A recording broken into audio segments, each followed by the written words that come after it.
আমি কলকাতা থেকে তিসুর জন্য এই রস চমচমটা এনেছি আর এই দুধের রাবড়িটা এনেছি।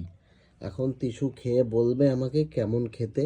তিসু এই রস জাতীয় মিষ্টি খেতে ভালোবাসে, ওই জন্য এই দুটো টাইপেরই মিষ্টি এনেছি। নাও খেয়ে বলো কেমন। আগে এটা খাবা না রাবড়ি খাবা?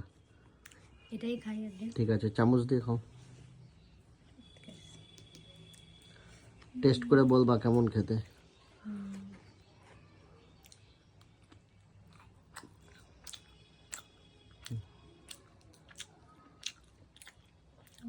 ভালো। ঠিক আছে, এবার একটু রাবড়িটা ট্রাই করো। এর উপরে কেশর দেওয়া ছিল, কেশরগুলো মনে হয় প্যাকেটে এনেছি তো প্যাকেটেই লেগে গেছে। একটু রাবড়ি ট্রাই করে দেখো, ভালো খেতে কি খারাপ খেতে। রাবড়িটা বেশি ভালো। রাবড়িটা বেশি ভালো। ঠিক আছে, তাহলে কলকাতায় যারা থাকো অবশ্যই রাবড়িটা ট্রাই করে দেখতে পারো। Thanks for watching.